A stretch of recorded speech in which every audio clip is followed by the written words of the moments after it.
बिस्मिल्लाहिर्रहमानिर्रहीम। Subject physics, topic 7.3 है pressure. अब प्रेशर हमारे पास क्या है? प्रेशर एक स्केलर क्वांटिटी है, इसको P से डिनोट किया जाता है।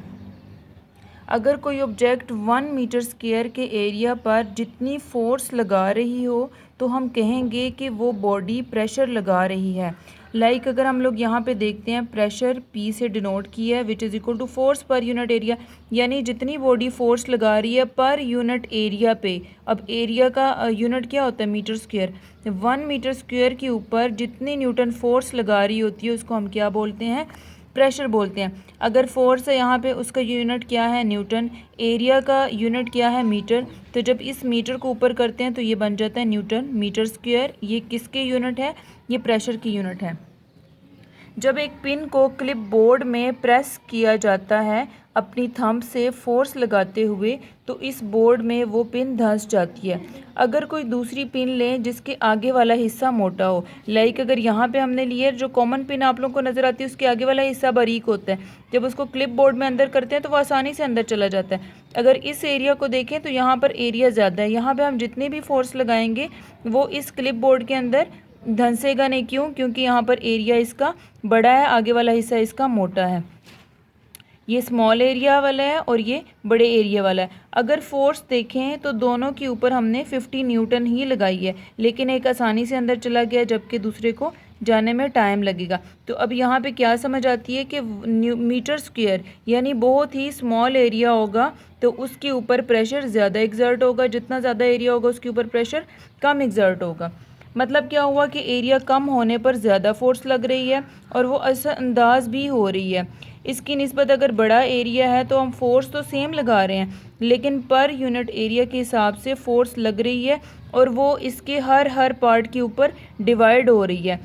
डिवाइड होने की वजह से हर पार्ट के ऊपर कम फोर्स आ रही है, जबकि इसका छोटा सा पार्ट है, तमाम की तमाम फोर्स यहाँ पर लग रही है। ठीक हो गया। एरिया को जब डिक्रीज़ किया है हम लोगों ने, कम किया है, तो प्रेशर क्या हो गया? इंक्रीज़ हो गया। और जब एरिया को इंक्रीज़ किया है तो प्रेशर डिक्रीज़ हो गया। तो प्रेशर का एरिया से क्या ताल्लुक हुआ? Inverse, like this. Pressure force, जितनी ज़्यादा प्रेशर थी उतना ही फोर्स था। जितनी ज़्यादा आप लोगों ने एरिया कम रखा था तो प्रेशर ज़्यादा था, एरिया ज़्यादा रखा था तो प्रेशर क्या हो गया? कम हो गया। तो इसका मतलब क्या हुआ कि फोर्स के इंक्रीज़ करने से प्रेशर भी इंक्रीज़ हो रहा है। ओवरऑल ये रिलेशन हमें बताता है कि प्रेशर का एरिया से इनवर्स रिलेशन है, जबकि प्रेशर का एरिया फोर्स से क्या है? डायरेक्ट रिलेशन है। नेक्स्ट टॉपिक हमारा है एटमॉस्फेरिक प्रेशर।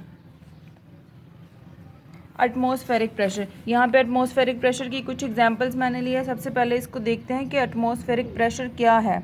इर्द गिर्द का सारा इन्वायरमेंट होता है वो क्या होता है? एटमॉस्फेयर है, जो एयर से है। एयर का जो प्रेशर होगा ऑल सराउंडिंग पर, किस तरह से एयर प्रेशर एक्ट करता है और एटमॉस्फेरिक प्रेशर क्या है, इसको आज हम स्टडी करेंगे। The earth is surrounded by a cover of air called atmosphere. अगर ये अर्थ है, यहाँ पे मैंने अर्थ बनाई हुई है, अगर ये अर्थ है, इस अर्थ को चारों तरफ से एयर प्रेशर का सामना करना पड़ रहा है। सराउंडिंग में एयर है, अब एयर पार्टिकल्स भी प्रेशर मौजूद है। ये जो रेड डॉट्स मैंने लगाए हैं ये तमाम की तमाम हमारे पास एयर है। अब एयर भी एक दूसरे के ऊपर क्या लगा रही है? प्रेशर लगा रही है। अब प्रेशर के अंदर क्या होता है कि प्रेशर में वेरिएशंस आती है। अगर जितना हम हाइट पर जाते हैं उतने ही प्रेशर में चेंज आता है, जितना हम ज़मीन की तरफ आते हैं प्रेशर में कमी या ज़्यादती इसी का बाइस बनती है। ठीक हो गया। किसी जगह पर एटमॉस्फेरिक प्रेशर ज़्यादा होता है, किसी पर एटमॉस्फेरिक प्रेशर कम होता है। यहाँ पे बलून की एग्जांपल है। एक बलून है जिसको हमने फिल किया हुआ है, ठीक हो गया, एयर से। जब फिल नहीं था तो इसकी शेप बिल्कुल इस तरह सी थी। ठीक है, जैसे हम लोगों ने इसके अंदर एयर फिल किया, अब यहाँ पे अगर आप देखते हैं तो इसका एरिया बहुत कम है। इसके अंदर थोड़ी सी भी प्रेशर, थोड़ी सी भी हवा डालेंगे तो बलून फ़ौरन से जो है ना वो उसके अंदर हवा भर जाएगी और हर पॉइंट के ऊपर वो प्रेशर, वो हवा इक्वली डिस्ट्रीब्यूट हो जाएगी, जिसकी वजह से वो एक अपनी शेप बना लेगा। फिर अगर हम लोग यहाँ पे बुक पे देखते हैं, बच्ची यहाँ पे बुलबुलें बना रही है। अब बुलबुलें क्या है? जब आपने एयर जो है इसमें पानी डाला है, ठीक हो गया। बुलबुले बनाने के लिए सोप डाला है, तो वो ब्लो उसको जब आप लोगों ने प्रेशर दिया है तो वो बुलबुले क्या हो गए, ब्लो करना शुरू हो गए हैं। ठीक है, एयर पार्टिकल्स उसके हर जगह पे लग रही है। अब जब तक एयर पार्टिकल्स लग रही है, एटमॉस्फेरिक प्रेशर और इन बुलबुलों के अंदर जो प्रेशर है वो जब तक सेम है, वो बुलबुले ब्लो किए हुए हैं। अब जैसे ही उसके अंदर का प्रेशर कम होता है और बाहर का प्रेशर ऑटोमेटिकली ज़्यादा हो जाएगा, जिसकी वजह से बुलबुले क्या हो जाएंगे, वैनिश हो जाएंगे। फिर आप लोगों को ये जूस का डब्बा नज़र आ रहा है, आपने देखा होगा अक्सर बच्चों को जूस पीने के बाद वो डब्बे में से हवा निकालने की भी उसके जो है ना यहाँ से उसको सक कर रहे होते हैं बाहर की तरफ, तो वो तमाम की तमाम जूस से हवा भी बाहर निकल जाती है। तो वो क्या हुआ कि जूस के डब्बे में जितनी भी हवा थी, एटमॉस्फेरिक प्रेशर जितना भी था वो बाहर की तरफ एग्जर्ट हो गया। उसके बाद इसके डब्बे की शेप क्या हो गई है, इस तरह हो गया।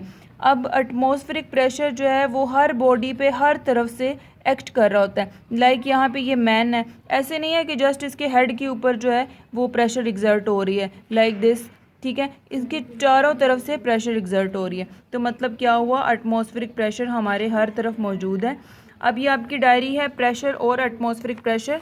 एक्सपेरिमेंट अभी मैंने नहीं कराया, यहाँ तक आप लोगों को मैंने करवाया है। तमाम लेसन आप लोगों ने अच्छे से लर्न करना है।